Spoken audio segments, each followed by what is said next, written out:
This is our Journal of the Academy of Nutrition and Dietetics author podcast. We're going to discuss our new publication, Childcare Feeding Programs Associated with Food Security and Health for Young Children with Families with Low Incomes. And here are our hosts.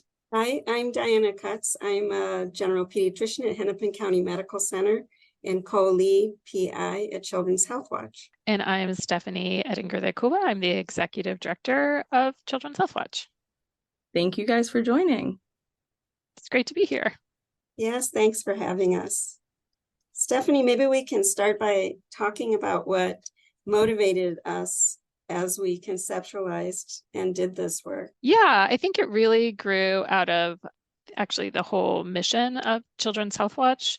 Our mission is to achieve health equity for young children and their families by advancing research to transform policy.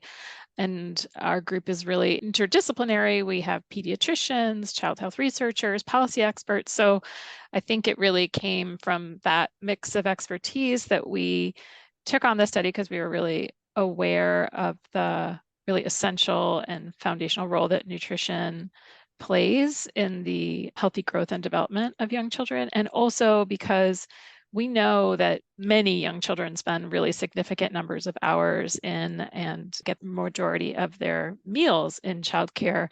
And many of those meals nationally are supported through federal funds through the Child and Adult Care Food Program, or CACFP.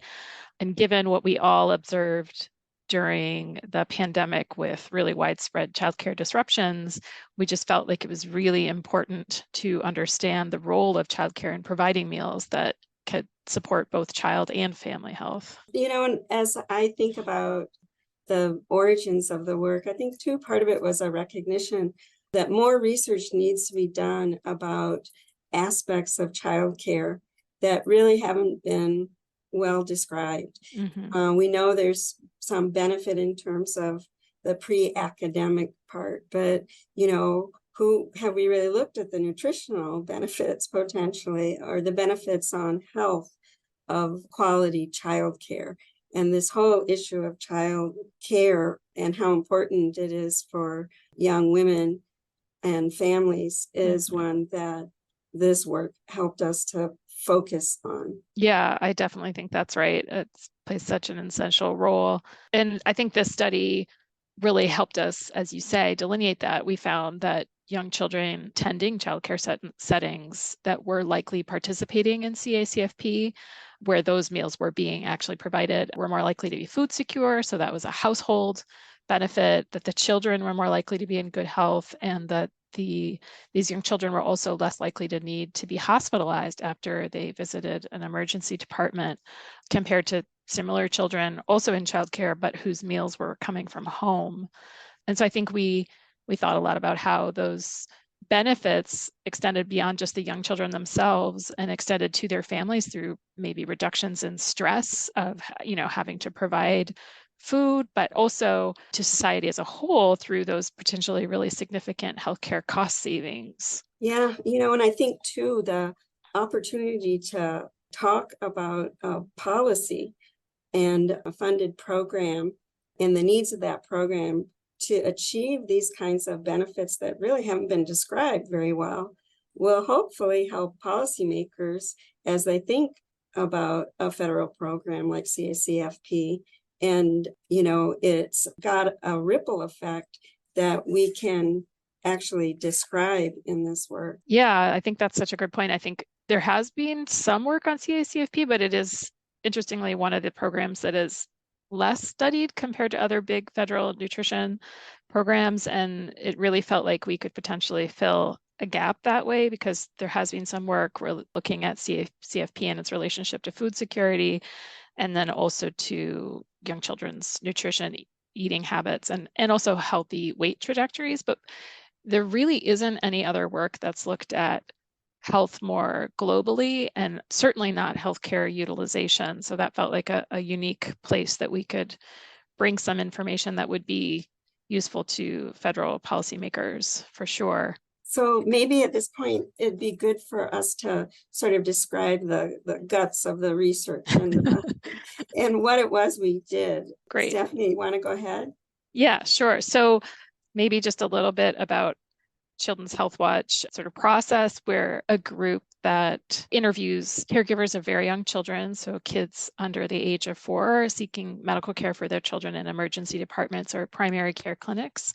For this particular study, we limited our analysis to just children who were ages 13 months to 48 months, so to up to 4 years, because we wanted to focus on children who were primarily eating solid foods. And we have 5 sites included in this study. It's our 5 Children's Health Watch sites at Baltimore, Maryland, Boston, Massachusetts, Little Rock, Arkansas, Minneapolis, Minnesota, and Philadelphia, Pennsylvania.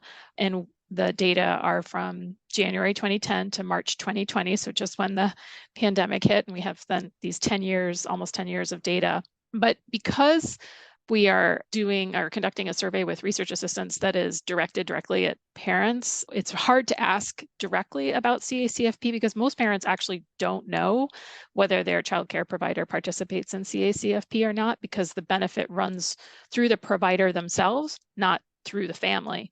And so we worked with some policy colleagues in Washington, D.C., who are real experts on CACFP to sort of craft a group within our broader sample that would be very likely to be attending childcare centers that would be eligible to participate in CACFP. And so again, it was this group of kids who were ages 13 to 48 months who were likely eating solid foods, but also kids who were attending childcare centers or family childcare homes for at least 20 hours a week. So they were spending enough time that they would be likely to be receiving a meal in childcare, and also children whose families were receiving a childcare subsidy, since centers and family childcare homes that accept subsidies have a much higher likelihood of actually serving children eligible for and participating in CACFP.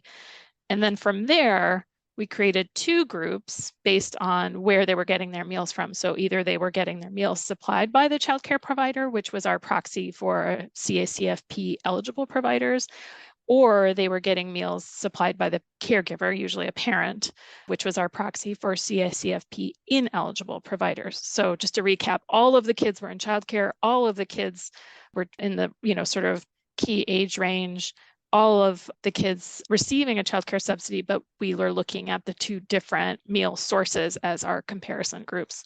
So we had just over 3,000 families in our sample, and about 87% of the children had childcare provided meals compared to those with parent provided meals. And then our actual findings were that children with childcare provided meals were 30% less likely to live in a food insecure household, 39% less likely to be in fair or poor health, and 41% less likely to be admitted to the hospital from the emergency department compared to those whose meals came from home. Thanks for summarizing it, Stephanie. There's a lot of complexity in some ways, and you've summed it up so well.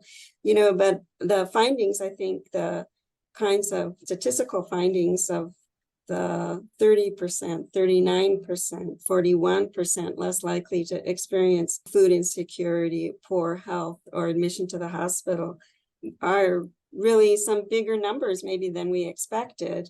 Yeah. And I think we've talked a little bit about why this research work felt important to us. One other thing that I would add in terms of the timing of it is that it also captures a time after which Congress had made changes to CACFP that regulated and improved meal quality and also attempted to reduce some barriers to participation. So the analysis really runs parallel to those changes in public policy and their implementation. And I think demonstrating a health benefit in tandem to changes in policy in this particular food assistance program that increase the nutritional quality of the meals being delivered was one of our important findings. Yeah, I think that's right. I wonder what you think, surprised you about the findings. Were there anything that you think we found that you didn't really quite expect? Well, I think that, as I mentioned, the strength of the findings was a bit of a surprise. Of course, we hypothesized we would see some impact, but even when we accounted for families' participation in other nutrition assistance programs like SNAP or WIC, our results were still very robust as we tried to isolate the impact of CACFP. So it really informed us that child care feeding programs are an essential support for young children's health and also for their families' household food security. Yeah, I think at the federal level, people often see nutrition assistance programs and sort of interchangeable, but to me, like you're saying, I think it shows the importance of each individual program. And we are at some point in the near future going to be revisiting the Child Nutrition Reauthorization Act, which is where the authorization for CACFP comes from. And I think this piece will be really important for talking to policymakers and really helping to underscore why investment in this program is so essential, not just, again, for the individual families, but also these sort of more big picture impacts. And thinking about the accessibility for childcare providers and making sure, since the program does run through them, finding ways to make it as accessible as possible, as many childcare providers as possible that could, participate and really provide those benefits to kids. I think, as we think about as healthcare providers and researchers and just child advocates, how do we improve nutrition for children? And we want to reach the places where children are. Mm-hmm. And in some ways, we do that through WIC, we do that through SNAP, we do that through school feeding programs for older children. But we don't want to miss the opportunity, the large opportunity, particularly when more than 50% of children less than 5 years of age are in childcare settings, to really leverage that space. How do we assist nutrition in the childcare space? And I agree very much with your comment, Stephanie, that as we can kind of justifiably say this program makes a difference in kids' health and in families' food security, how do we make it a more accessible program for the child care providers to utilize? I think some of the feedback that we heard from others as we did our research with experts in CACFP are things about the administrative burden. Mm-hmm. And the amount of time and training and uncompensated time for training that are part of the program, which I worry too often places child care providers in a position of saying, is it really worth it for me to participate? Right. Yeah, I agree. So how do you think folks in healthcare can help encourage? How do you think we can help facilitate that aspect, since that's sort of the position we're sitting from? Well, I think part of our mission is to share what we learn. And I think broader recognition of this program and its importance is a first step. And so hopefully publication and discussion all happens at all kinds of different levels. Our goal always is to get this information to those who are involved with policy making so that decisions can be made in an informed way with children at their center as to how do we best invest our funding in policies like this one. And I do hope it gets to all the advocates who can advocate for a program that shows benefit like this. How do we make it more accessible? How can more childcare environments derive the benefit that is then passed on to children and families? Yeah, that makes me think too about where we go from here. Do you have thoughts about what we should do to build on this work and what more needs to be done in this area? Yes, I think, better understanding the barriers to participation, I think, is important work. And we have some recognition. So perhaps the step deeper of projects that overcome those barriers to show that we can increase participation by implementing changes that make it more possible for other providers to participate. I think sharing this information with parents who make choices about where their child goes to childcare. One of the sort of associated findings of this work that we don't talk that much about is that the subjects are limited only to families getting childcare subsidy. And we're learning that with childcare subsidy comes some choice. And yet, as you look at the insides of the study, the greatest number of families that are excluded for participating in the study that we interviewed is because they don't have childcare subsidy. So that too is a policy program that deserves its own platform. But I think through childcare subsidy comes greater access to CACFP. Yeah, I agree with that. And potentially, bigger their population impacts of CACFP. But if people had more access to better childcare and affordable quality, all those things, what greater public health and population-wide impact could we have? We're really setting kids up for a really healthy future and academic success and social-emotional development, all those things. Absolutely. The child at the center, but in the context of a family that's also thriving. Right.